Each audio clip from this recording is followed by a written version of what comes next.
Hey, good morning, good afternoon, whenever you're watching this. Thank you. I'm Bernie Miklasz, and you've reached the Bernie Show presented by DraftKings. The crown is yours. At sportshubstl.com, I write 5 columns a week, do 5 videos a week. I join the Randy Carricker Show every Friday morning. You can access all of that, including the podcast version of the Bernie Show videos at sportshubstl.com. You can also catch me regularly on KMOX, the Gas House Gang, the Redbird Rush Hour, all that other stuff. And I join Katie Wu once or twice a week on the Cardinal Territory video / podcast. And I enjoy doing that. Today's topic, let's get into it. The Cardinals may have a pitching problem. Okay, I can be accused of overreacting, and there's some truth to that. I'm going by recent events, and frankly, there's been too much damage and a lot of carnage in those recent events. So it's got my attention. Let's put it to you that way. In their last 3 losses, 2 against Texas, 1 against Kansas City, St. Louis pitchers have been savaged for 29 runs in 24 innings. And even though 5 of the runs were unearned because of the poor defense, we're still talking about Cardinals pitchers posting an 8.64 ERA in those 3 defeats. Obviously, that can't continue, and I don't think it will continue to at least that depth of failure, right? The Rangers thumped the Cardinals 11-1 on Friday, then 8-1 on Sunday. The Royals came into Busch Stadium Tuesday night, I should say.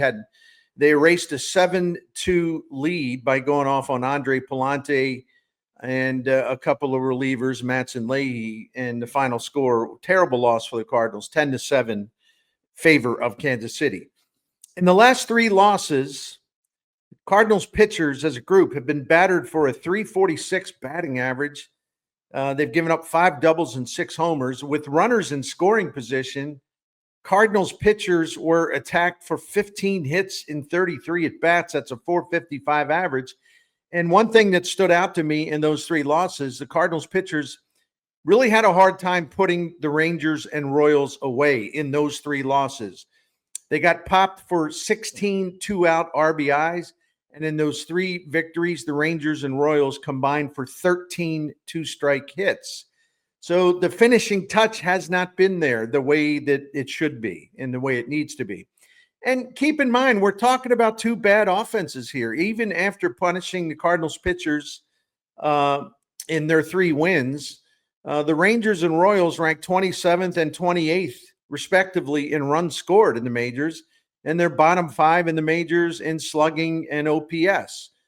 Don't look now, but the Cardinals have lost 3 of their last 4 games. They are 3-4 in their last 7 games, and they are 7-7 since May the 17th. Is the hot streak over? Well, it sure looks that way. However, some cooling down was expected, and we've talked about this a lot. You can't continue to play 750, 800 baseball in terms of winning percentage. So there was going to be a downturn. The Cardinals were winning and winning and winning and winning. And at some point, you stall out a little bit. You just can't sustain that pace. But here's the difference, maybe, at least the way I'm thinking about it. It's one thing to lose games. And again, a cool down was inevitable. I'm very realistic about that. But you don't want to lose games in such an ugly way with your team playing substandard defense and your pitchers getting assaulted. When I return for my second segment here on the Bernie Show, I'm going to talk to you about some of the pitching particulars, some of the reasons for concern. But first, I have some words. I have a message about DraftKings and their daily Pick 6 game. DraftKings covers a wide variety of sports, but if you think you know Major League Baseball better than the others, well, put that brain power to use. Use your knowledge to win big cash prizes through the daily Pick 6 contest. And DraftKings Pick 6, you just focus on player stats. You select anywhere from 2 to 6 players. They can be on any team in the major leagues.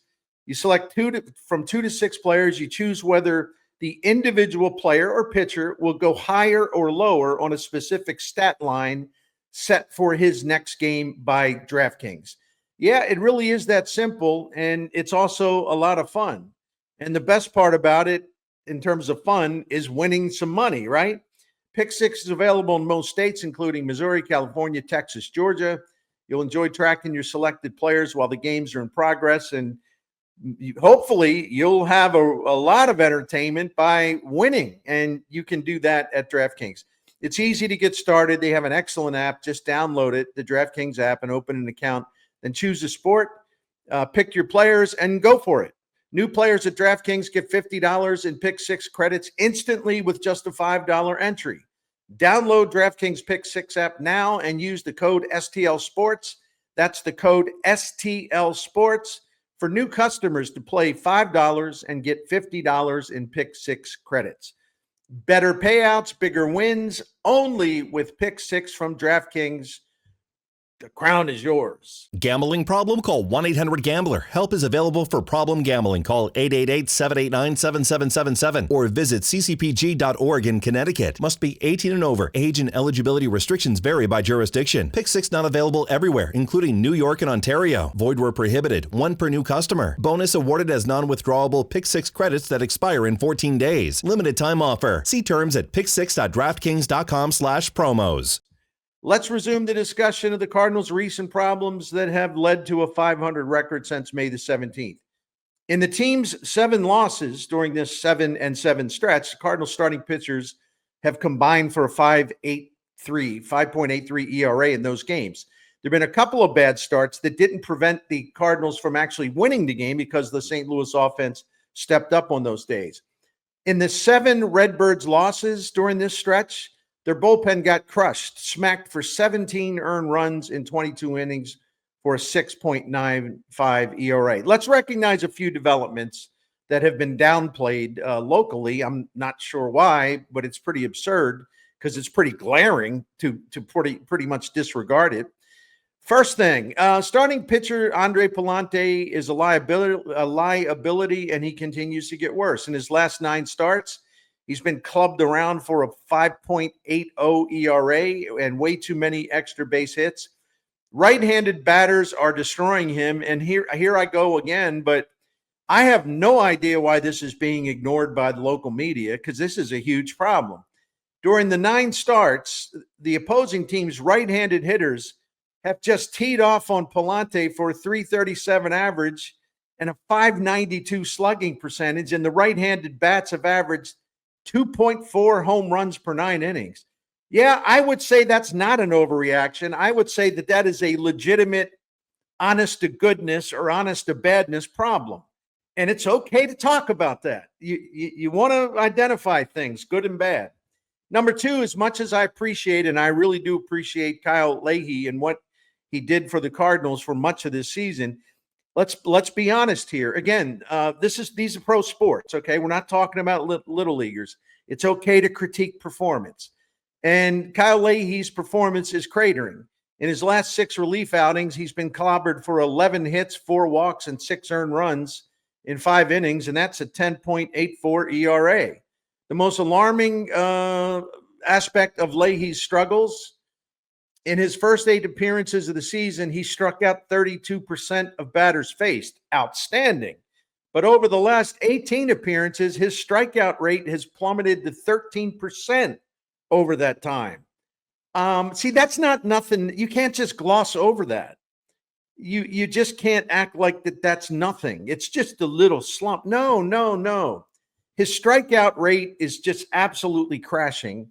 And again, I would expect there'd be more scrutiny of that. I mean, I don't mind sharing this stuff with you, but you all deserve a little better flow of information from people that, do a lot of Cardinals media work. Number 3, as much as I respect Steven Matz for his overall performance in 2025, he's trending in the wrong direction. In his last 6 relief appearances, Matz has allowed 12 hits and 6 earned runs in 8 innings. That's a 6.75 ERA. I want to look at a bigger picture here because the schedule, with the schedule that is at hand for the Cardinals, it's a really, really bad time to have really, really big pitching concerns. So what will manager Oli Marmol and pitching coach Dusty Blake do with their rotation? I'll get into that in my final segment. But first, a message about Blue Chew. Gentlemen, especially those of you around my age, please listen. Blue Chew can help you have a more pleasurable and fulfilling life with your significant other. There's no good reason, none, to miss out when help is there for you. This issue impacts a lot of men in America, a lot of men in our community, and I know all about it. And that's why I appreciate Blue Chew and what it can do for me and for you. Blue Chew is the original brand offering chewable tablets for enhanced intimacy. Think of Blue Chew this way, as one Mets broadcaster recently said it, talking about Blue Chew. He said, chew it and do it. That's catchy. I like it. You will get your first month of Blue Chew free. You're just a few clicks away, and it's easy to get going. Sign up at bluechew.com, consult with one of the licensed medical providers, and once you're approved, you're going to receive your prescription within days. It's all done online. Don't worry about doctor's office. Don't worry about appointments. No awkward conversations. No waiting in line at the pharmacy. Just order online, and you are good to go. Guys, Blue Chew will help give you the confidence you need, and that's important. We got a special deal for our listeners and viewers. You try your first month of Blue Chew free when you use the promo code Bernie. That's free using the promo code Bernie. You just pay the $5 shipping. One more time, promo code Bernie. Visit bluechew.com for details and important safety info. And we thank Blue Chew for sponsoring the Bernie Show. All right, let's get into the final segment here. As I said earlier, I don't think I'm overreacting to some of the disturbing pitching trends, but if you disagree with that, I respect your opinion. One of the reasons for my anxiety, if you want to call it that, is the Cardinals' schedule and putting together the best record in the majors in May. The Cardinals took advantage of a schedule that gave them an off day on 4 consecutive Thursdays, and that was really a plus for Marmol and Blake because they could set up their starting pitching for an easier challenge because of all of those built-in days off and their regularly scheduled days off in the May docket. So the St. Louis starters could count on having the rest that helped keep them fresh. And I think their performance, by and large, supported that. See, well, the luxury is gone now because starting Wednesday, the Cardinals will play 12 consecutive games. They'll have a scheduled day off, and then they'll play 16 in a row until their next break. That's 28 games in 29 days, 28 games, 29 days. And if you want to factor in the next scheduled day off on July 3rd, that'll be, if I got my math right, 31 games over the next 33 days. And they just have a really heavy schedule up until the All-Star break. The intensity of that schedule will test the pitching depth for both the starters and the bullpen. Marmol plans to go back to a 6-man rotation for this stretch, and that should help. But having said that, we also have to take a look at the 6 pitchers who figure to be in the rotation. Will Marmol and Dusty Blake keep Steven Matz in the bullpen and promote rookie Michael McGreevy from Memphis to plug him in to the rotation? Well, it seems to make a lot of sense to me. This assumes Matz will regain his traction and be more effective than we've seen in recent days. But even if the Cardinals were tempted to put Matz in the rotation, he's not stretched out. He hasn't really worked as a starter all that much this year, and he wouldn't be able to go deep into starts, which only creates another problem, which is more work for the bullpen.